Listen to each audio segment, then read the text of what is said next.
Hey y'all, so before we start this video, quick announcement if you haven't seen on Twitter already, I will be receiving my very first preview card from Wizards of the Coast. I'm very grateful for this opportunity. Ever since I started playing Magic, this is something I've wanted to be able to do, is preview a Magic card.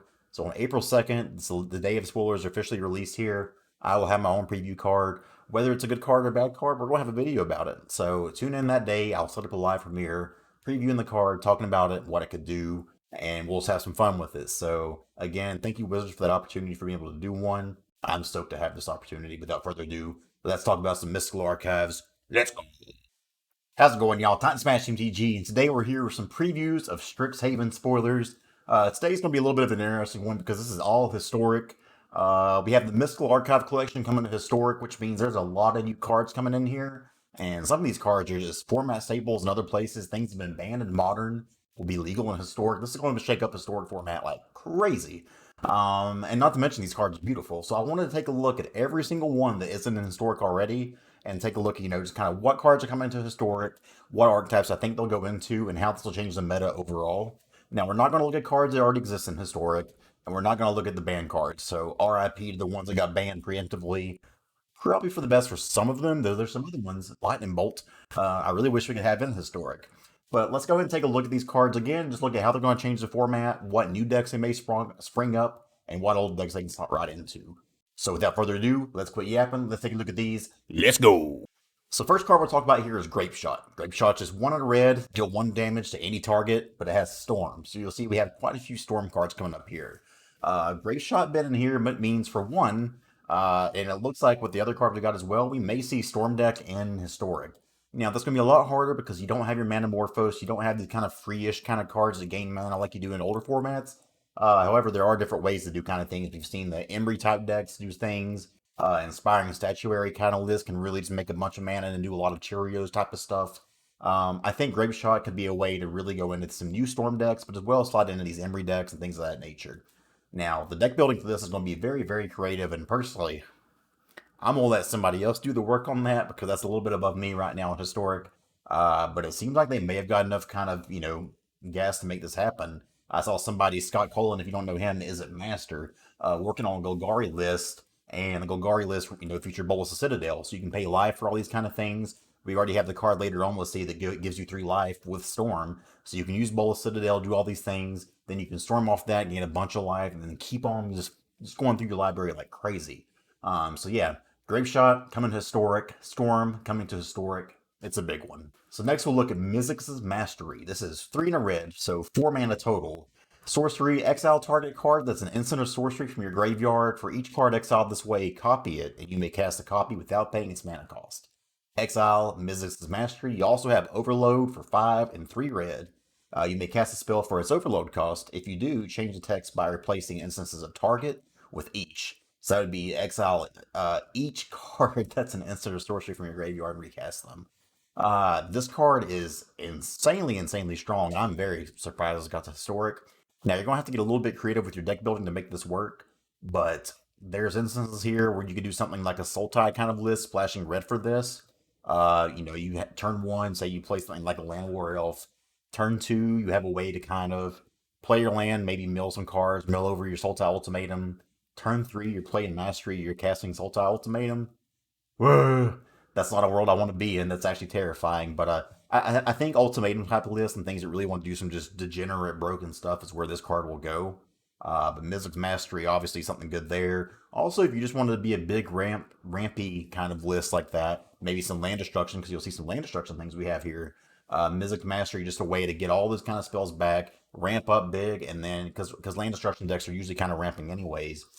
Earlier, maybe you're Stone Rain somebody, and now you get that Overload, Mizzix's Mastery, cast Stone Rain and other spells, and just kind of pop off there. So I think this one slots into some existing decks. Again, maybe this sparks some new archetypes, who knows. Next up, we have Regrowth, 1 green, sorcery, return target card from your graveyard to your hand. Not a super exciting card, but it's a new thing we get in historic nonetheless, unless it's already there. I don't think it is, though. But Regrowth, it's a simple card, but it does what you want it to do. Just getting any kind of card back is really nice. This can go in some combo kind of shells. This isn't going to spark any new archetypes. It's Regrowth. It's a solid card. People may play it. It's not exciting, but it gets the job done. Okay, next new card we got here is Increasing Vengeance. This is double red, so RR instant. Copy insert sorcery you control. If this spell was cast from a graveyard, copy that spell twice instead. You may choose new targets for the copies. It also has flashback for 3 and double red, so 5 mana total there. So basically, 2 mana to copy an insert sorcery spell you control and choose new copies. I'm not sure where this goes, to be honest. This is another one of those cards that seems like it's just going to be in something kind of degenerate and cheating. But there's a lot of different things you can do here. And 2 mana is not a lot. So say if you're just ramping up and you have a Time Warp, an Orange Epiphany, if there's some kind of turns deck, like a Team Returns perhaps, this seems like it's going to go in there and slot just right in, just fine. Next up, one that I personally love here, Lightning Helix. Red and white, instant, Lightning Helix deals 3 damage to any target and you gain 3 life. Nice little burn spell there. Maybe a reason to go Boros instead of mono red if you want to get aggressive in that kind of way.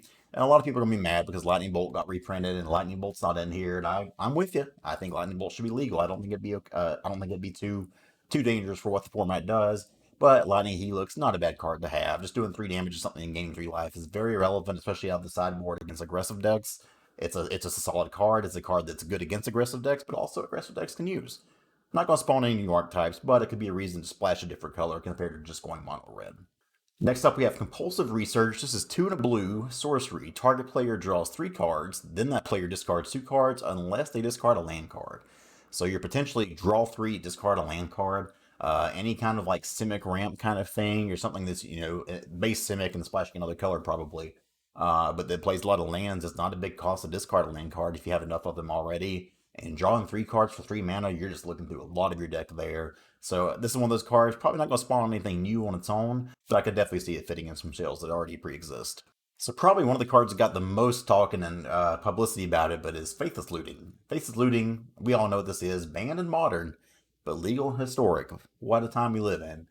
Faithless Looting, red, 1 mana sorcery. Draw 2 cards, then discard 2 cards. Flashback for 2 and a red. Thunder Chicken lives again. Izzet Phoenix. This is a huge pickup for Izzet Phoenix. Sorry. Huge pickup for Izzet Phoenix. Something that probably makes that deck viable once again. It also got some other things in here we can talk about. But Faithless Looting is a huge card. It's going to slide into Phoenix. It's going to go into mono red probably. Just any kind of deck that's aggressive and wants this kind of thing. It's a huge pickup for. Now, will it stay legal? Who knows? But big pickup. A lot of people hate the art. It ain't my style, but it's better than I can do, so I ain't gonna say anything. But Faithless Looting is a huge addition to Historic. It's still kind of wild that we're getting these cards banned in Modern, but legal in Historic. We'll see if it stays that way or not, but this is a big pickup. Definitely going to spark some pre-existing archetypes, and I don't know if this, it necessarily brings anything new to the table, but it's such a big draw for decks that already exist. I think it's a huge thing to talk about. Next up, we have Gift of Estates. This is 1 and a white sorcery. If an opponent controls more lands than you, search your library for up to 3 plains cards, reveal them, put them into your hand, and then shuffle. Don't know when I'm ever going to want to cast this. I feel like you're just hitting your lands naturally. Like, this doesn't put anything on the battlefield, so it's not that impressive. Obviously, it's a good way to make sure you don't get land screwed for the rest of the game, but I don't know. For me, I just don't see any way that I'm really excited about this card, so it exists. It's there if you want to use it. Personally, I don't think it does much of anything, though. So next up, we have Chaos Warp. This is 2 and a red instant. The owner of target permanent shuffles it into the library, then reveals the top card of the library. If it's a permanent card, they put it on the battlefield. This is one of those cards that probably does some degenerate stuff. Now, honestly, I've never played with the card, and I'm not really sure what the application of it is, and that's my fault. It seems like it's a little bit too hard to set up in Historic to make it where you can abuse it on yourself, but Tibalt's Trickery has shown us that's not really a problem sometimes. But I'm sure there's some just janky applications with it, so if you know what those are, let me know in the comments, because I don't know. Next up, we have a big one here. This is Doomblade, 1 and a black instant, destroy target non-black creature. You know the saying goes, it dies a Doomblade. We know that through Magic, or in the video, which you can check out about things Magic players say. But now it's real. Now we can say it by playing Arena, because Doomblade will be legal in Historic. Doomblade, a premier removal spell, one of the best removal spells in Magic history for this mana cost. 2 black to kill most anything is very impressive. And this will be seeing some play without a doubt. This isn't going to spawn anything new, but this is Control Lords, Mono Black player, anybody that wants removal in their deck in black. Doomblade is going to be a key card for it. Now, it is a rare. That kind of sucks, but it is what it is. Next up, shout out to my buddy Strider Stone. We have some Stone Rain. 2 and a red, sorcery, destroy target land. That's it. 3 mana land destruction. You either love to see it or you hate to see it. Personally, I'm excited about this. I think land destruction decks are very fun. Something like just going turn 1 Elf into turn 2 Stone Rain and just keep on advancing your board just seems so mean. Depending on what else we get in the set, there might be some more, but we're starting to get enough toys where maybe land destruction is actually a very viable thing in Historic. And I think that's cool. It's a definitely different way to build decks, and it's just a really fun one for me. Obviously, if you're on the opposing end where your stuff's getting destroyed, it's not fun. Deal with it, baby. Next up, another big one got reprinted. This is Tendrils of Agony 2 Double Black Sorcery. Target player loses 2 life and you gain 2 life, but it has Storm. We talked about Storm earlier. This is a finisher in control shells or some kind of, different Storm decks. But Tendrils of Agony here, Inspiring Statuaries is kind of where I keep going back to here. You play all these different cards for so cheap, do all this stuff, and then Tendrils them to death. I think this is banned in Legacy and a few other formats, so again, it's kind of wild that it's in Historic, but it's an impactful card and one that I definitely think will spawn new archetypes to Storm things and people trying that out. Next up, we have Mana Tithe. White instant, so a 1 mana instant for white. Counter target spell unless the controller plays one. This is one of those cards that probably isn't very good, but white having access to some kind of counter spell is just hilarious, really. So whether it's good or not, people are going to try this out, and it's going to be really bad moments for a lot of people whenever you're playing against something like White Weenies. They leave that one white mana open, and you have that board wipe, and you think, hey, I can kill them here. Mana Tithe gets you, and they beat you down. So while this may not look very impactful, this is going to see some play in some White Weenie decks and things of that nature. I doubt any control shell actually wants this, but it's Mana Tithe. It's a fun card. I'm glad it's here. Next up, we have Electrolyze, another very cool card getting put in here. This is 1 blue and a red for an instant. Electrolyze deals 2 damage divided as you choose among 1 or 2 targets. Draw a card. This is one of those cards in a lot of situations, just kind of mediocre. It doesn't really do a lot, but especially in Historic when you have things with 1 toughness floating around, whether it be Fervent Champions, Fireblade Chargers, Land War Elves, all that kind of thing. If they have 2 of those on the battlefield, do 1 of this, and draw a card. 3 mana at instant speed is amazing for that. So Electrolyze, definitely going to give Grixis, Izzet, all that kind of stuff a shot in the arm. So a big one we get here for green decks, this is Primal Command. This is 3 GG sorcery, so 5 mana total, choose 2. Target player gains 7 life. Put target non-creature permanent on top of its owner's library. Target player shuffle his or her graveyard into his or her library. Or search your library for a creature card, reveal it, put it into your hand, then shuffle your library. This isn't Cryptic Command, not as good as that for sure. And sadly, I was hoping Cryptic Command might actually make it in Historic, so I think it'd be fun, but no can do. However, Primal Command is still a very versatile spell. 5 mana is a lot, but for the kind of decks that want to use this, whether it be ramp decks or kind of bigger mid-range decks, Primal Command can do a lot of stuff here. The last part, getting it to search for any creature, is the possibility to kind of find your combo piece in some decks, so it's a very important card to have. Next card, one of the ones back when I first started playing Magic was a big card. This is Crux of Fate. This is 3 double black, sorcery, so 5 mana total. Choose 1, destroy all dragon creatures, or destroy all non-dragon creatures. Now, for now in black, this probably isn't going to see too much play in Historic, to be honest, because there's not many dragon-type things. Back in the day when this came out in Khans of Tarkir, or Dragons of Tarkir, you had all the dragon lords. You could have these control decks that would be able to have a one-sided board wipe and kill your creatures, while the Dragon Lord Silumgar or something like that got to live. So Crux of Fate, probably not going to see a ton of Historic play right now, but should we get some dragon reprints in the future, or things, people make a deck like that, a possible one-sided board wipe, nothing to scoff at. Next up here, we have Memory Lapse. This is 1 in a blue instance, 2 mana instant, counter target spell. If the spell is countered this way, put it on top of its owner's library instead of putting it into that player's graveyard. So this is one that doesn't seem nearly as strong, and it's not. It's not as strong as Counterspell. Obviously, Counterspells get printed in this, but not Historic legal. But we still get a 2 mana Counterspell here, and there's a few different ways to look at this, because for one, putting it on top of the owner's library can be a feel bad, because they're just going to draw it the next turn and recast it anyway. However, you get to some spots where this gives you information, you know what they're drawing for the turn, and if you have other counter magic, this is kind of a way to just tempo them out, make sure they can't progress their board, they can't draw additional lands or anything like that. You're kind of just cutting them off of progressing. So, while in most spots it's definitely isn't going to be as good as a regular counterspell, in some spots it is greater, so I expect this to see some play in some things. Another big card we get here, and again, pour one out for the Thunder Chicken fans because they're getting their card back. This is Brainstorm. This is just cost 1 blue, so 1 mana instant, draw 3 cards, then put 2 cards from your hand on top of your library in any order. So Brainstorm is a huge reprint, or huge card to get in Historic here. This is probably going to spawn quite a few archetypes or go into existing ones. Again, Izzet Phoenix, Thunder Chicken fan, this is going to be a great card to have in that kind of deck. Also, being able to set up stuff like you have your Winota shells, for instance, if you want to splash blue here. Well, I guess Winota's banned, though. Never mind. That'd actually be really dangerous. But yeah, Brainstorm's just a big card. This is one that's going to for sure see some places in Historic. I'd be really curious to see. Obviously, this goes in as a Phoenix. I keep bringing that up. Would be curious to see what else it goes into. But a one mana cantrip that can draw 3 cards. There are some things it's going to see play. Full show. Next up, we have Teferi's Protection. This is 2 and a white, instance, 3 mana. Until your next turn, your life total can't change, and you have protection from everything. All permanents you control phase out. Exile Teferi's Protection. So this is a weird one here. The way I kind of view this is you can kind of let it's a 3 mana. Let you're playing a control shell with this card more than likely. Maybe it's a thing where you don't want to have your single counter spell up. Say you're playing against elves or something like that. You want to kind of bait them into like, hey, go ahead and progress that board, progress that board. So you let them just pop off and do all these things. They play their they play their Crater Hoof Behemoth finally, and then after all that, it's a Fairy's Protection. Nothing happens. You don't change your life total or anything like that. Then the next turn, it's your turn. Wrath of God, Day of Judgment, wipe the board. So Teferi's Protection is going to be one of those cards that feels very bad when it happens to you. And a lot of spots, it's not a very good card, but expect to see when this does hit you, it's going to hit you real hard. We were just talking about this card, but next up is Day of Judgment. That's 2 white white. So 4 mana sorcery, destroy all creatures. Now you may be saying to yourself, why do we have this in this format? We already have Wrath of God. This is the exact same card.